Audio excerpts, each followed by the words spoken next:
If you're looking for a really good first introductory project in woodworking, making your own chopsticks is a great way to start. You learn how to cut straight, keep your tools sharp.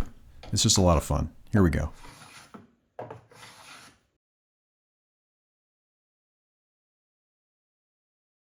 All you need is a few different saws.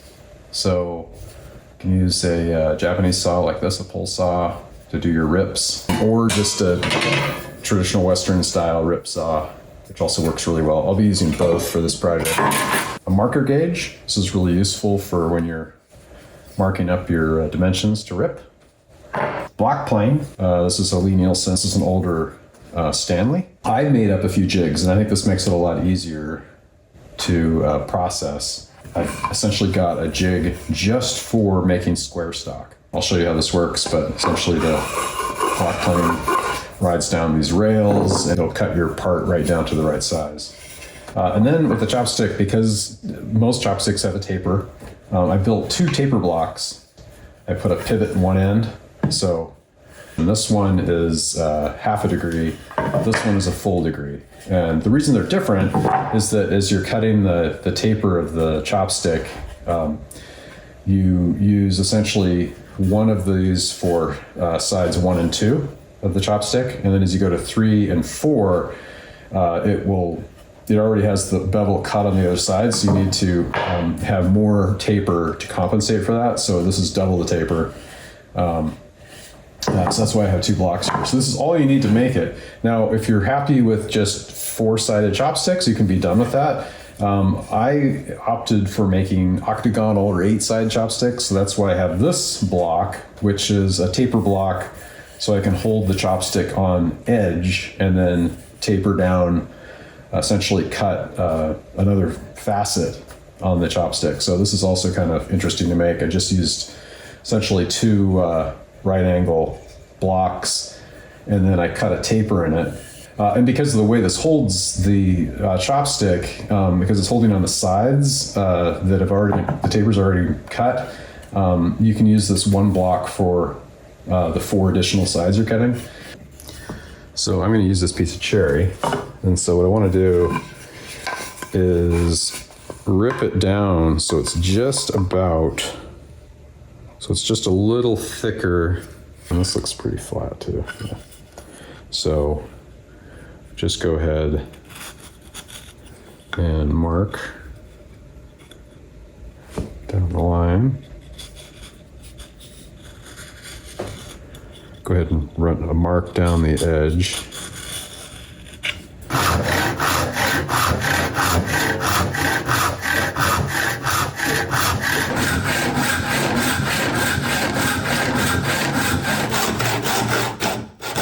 There we go.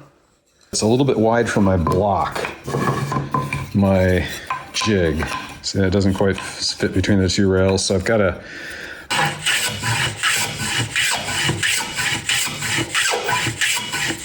see it's taking much bigger curls.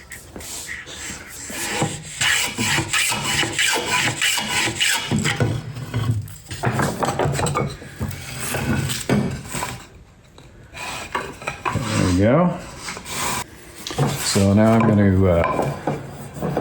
put my block in the jig. We're going to dial this guy in, back, forward, wax the plane, also helps. There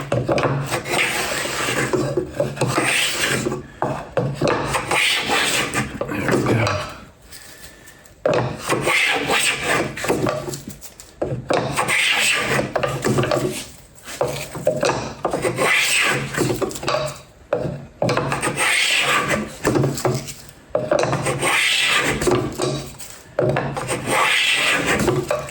So, and then it's a good idea to cut both sides. Now see, this side is a little rougher.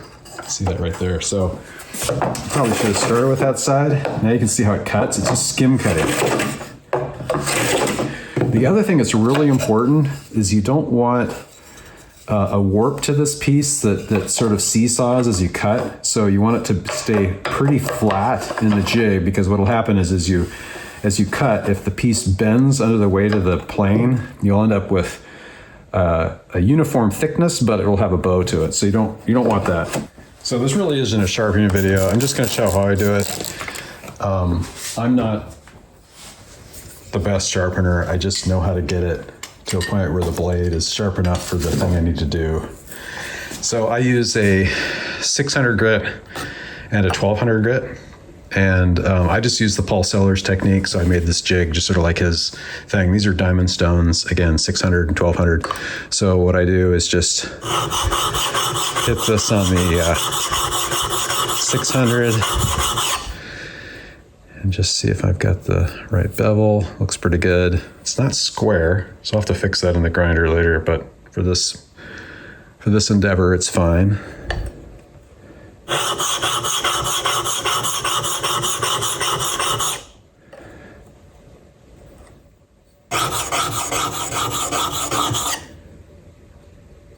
Yeah. It doesn't take much. And my strop block. You could even skip this step if you want. In fact, it's pretty sharp, but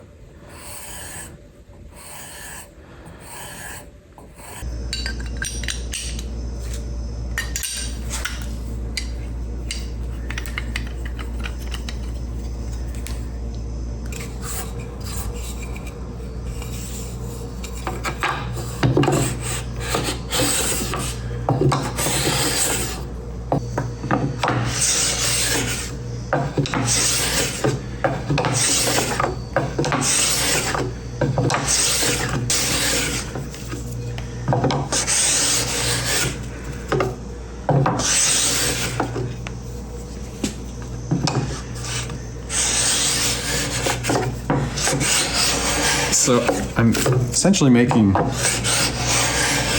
it looks like glass on both sides now. Because the nice thing is with a really sharp plane and you don't have any weird grain in the piece, you're smoothing it to a point where you don't even need to sand it. And it's whatever it's cutting, it's closing up grain. And that's nice because you may not need to even sand this in the end, which if you're like me, sanding is no fun. Okay, that's not bad. I'm gonna a couple more passes here. Yeah, I can already tell. So it slips just because I'm already down to the rails. And almost there. Almost there. Yeah, and then you can measure it. Okay, we're at 7, 8. Yeah, I'm gonna call that good. 7.6. 7.6. I've got a little bit of asymmetry, but we're gonna get rid of that anyway with the taper block. So now I've got a pretty nicely flattened and proportioned, dimensioned piece here. And now I can take that same marker gauge that we used earlier to set the next rip. I'm gonna go all the way down.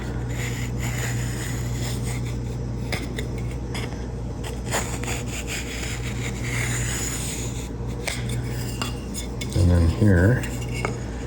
So I'm gonna actually have to make 2 cuts. Or just plane it down. Okay, so that's I got 2 lines essentially, so I'm gonna cut on the inside of both, and then we'll have essentially a pair of sticks. And I don't want to tear it too much on that side.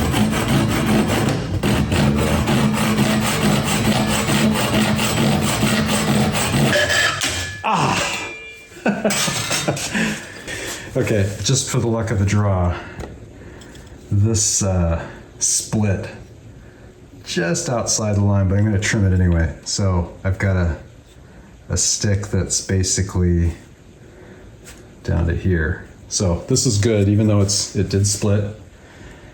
Again, pretty easy to do, especially if your grain is a little wonky like this one.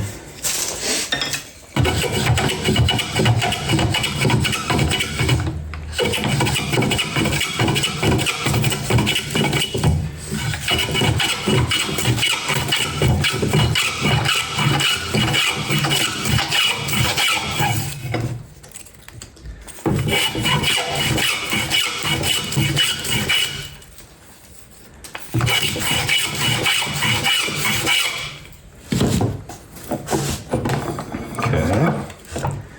that's pretty good. This is the first one I messed up. Let's see if I can get this one back.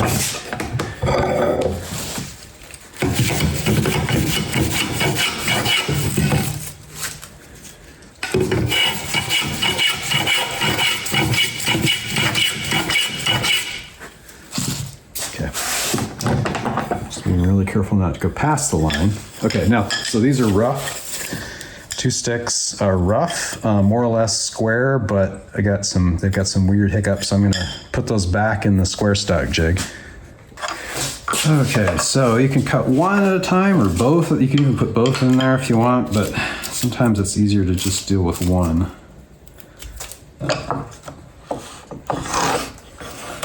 And this has got a little bow to it. Yeah.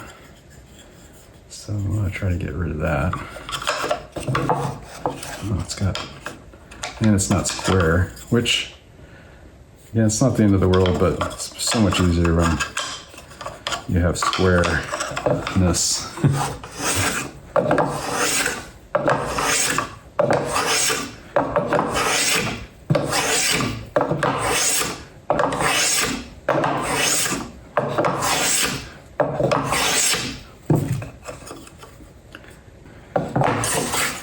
Okay, that's a little cut. Check the other side.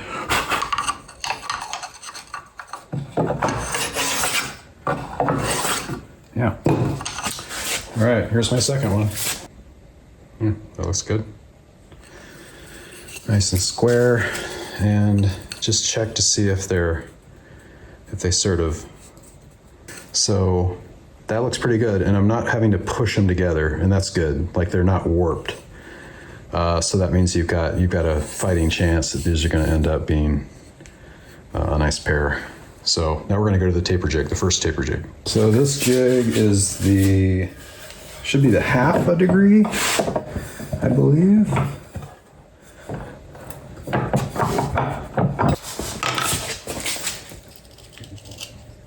Sharpen the pencil.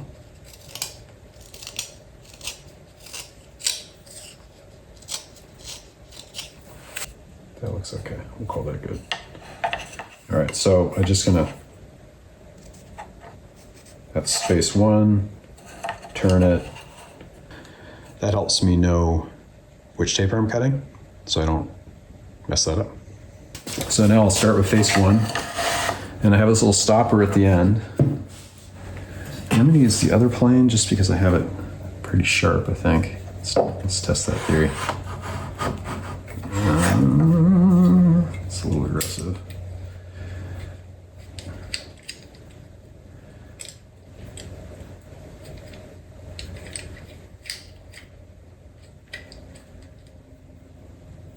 Okay. It's also not waxed. Put your toys away. Wax. Get this one over there.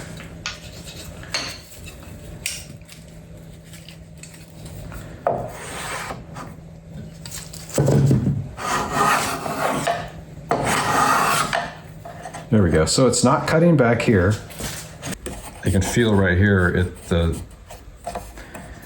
jig is higher than the stick. So I'm not going to cut back here, but as it goes forward, you can see I'm going to cut progressively into the piece. And again, I just want to make sure I'm always on face 1 or 2 to start with. So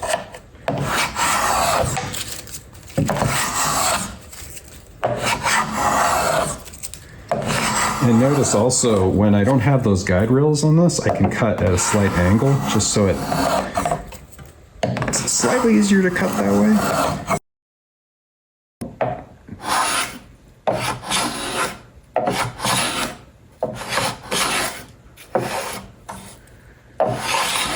Okay, so that's sides 1 and 2, and now I'll go to the other stick.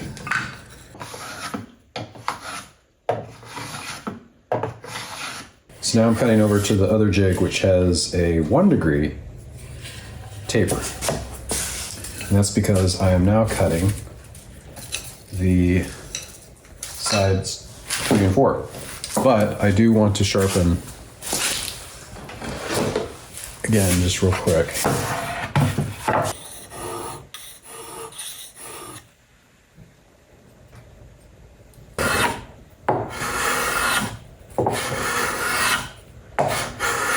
That's good.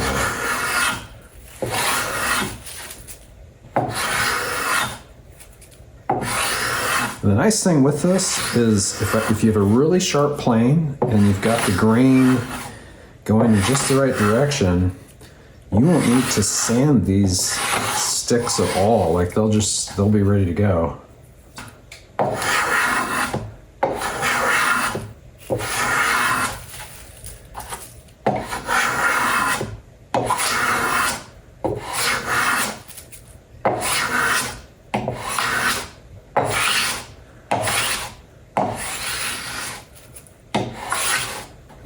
That is done. I'll show you these in a minute. All right, so this is again 3.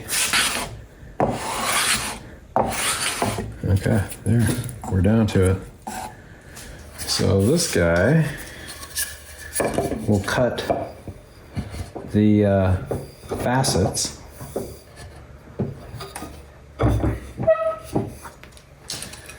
So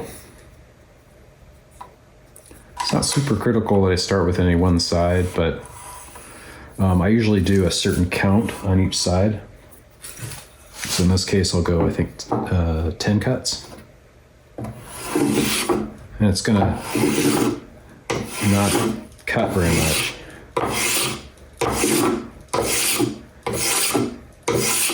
I think that's 10. Flip it over.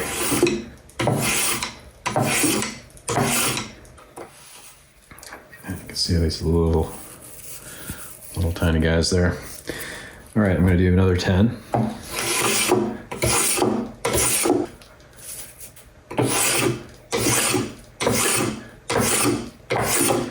So that is 20 strokes. So you can start to see the octagonal face start to appear there.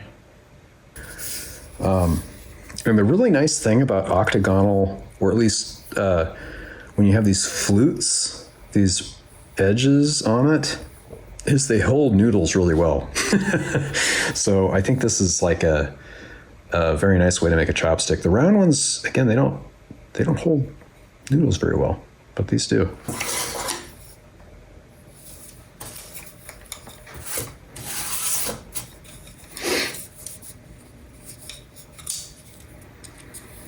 Okay, that feels pretty good. So these are more or less done.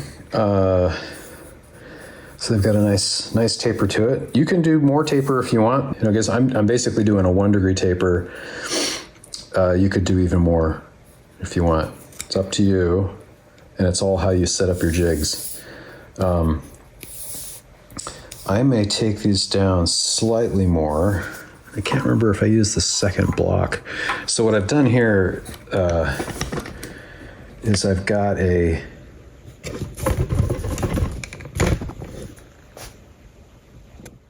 So what I've got here is a removable block. So I can do stuff like this. Let's see. The clamp is just too tight right there. So I can take this off. That's a removable stop. And now I can slide this down a little further and get maybe a little bit more taper. So I'm going to try that. So I'm going to take 5.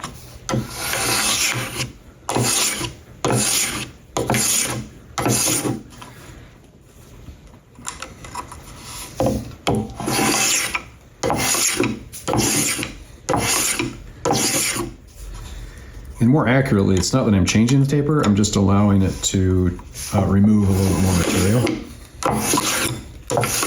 So now what I'm going to do is just mark where the cutoff is. So I'm going to trim the end. So we'll just line this up. And go mark.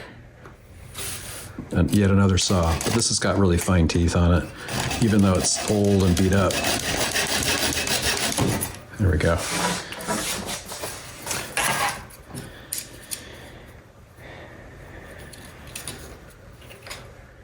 And just to make these exactly the same length, as close as I can get it.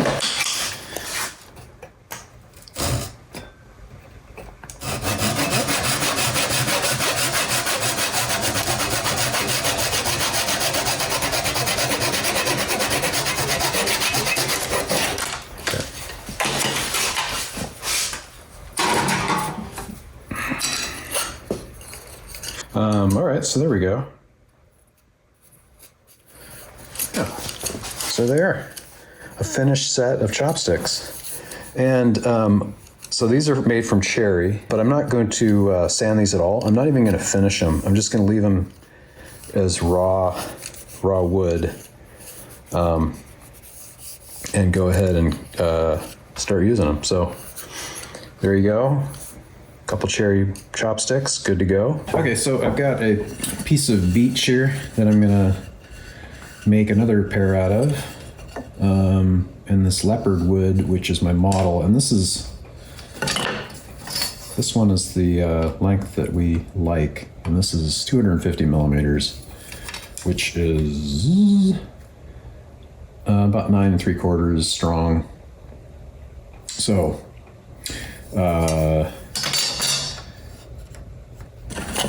So I'm going to rough this piece out and get this ready.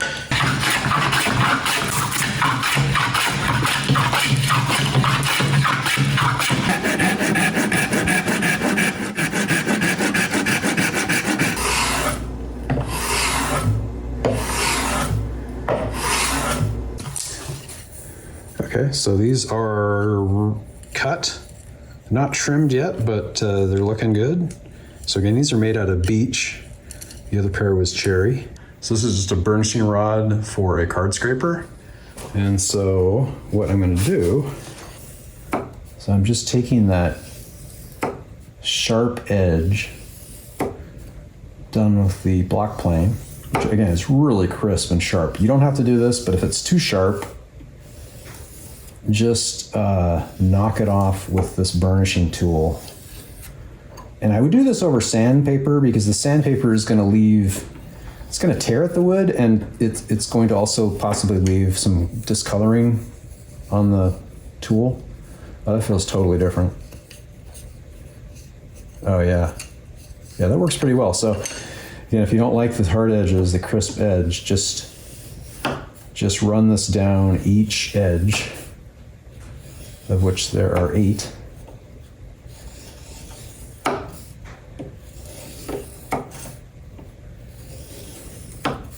And you can sort of feel it move even. Just gently rolls that sharp edge over.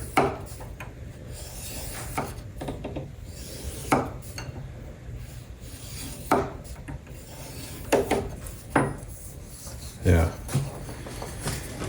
All right, that looks pretty good. Feels good. Good in the hand. They are the same length. So right on the money at 250 millimeters.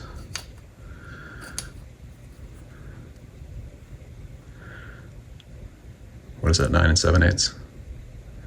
So if I'm gonna make a chopstick rest, and I'm just gonna grab this piece of cherry, and I'm just gonna cut a little block out of it, and then finish it up so it makes a nice little saddle for these chopsticks to rest in. So I just cut a piece out. It's not very long. 2 1/4. Wow, didn't even try. Inch wide. All right, so I just made this little rest out of a piece of cherry, and I just sanded it. And now I'm just gonna spray it with just a little bit of shellac, clear shellac.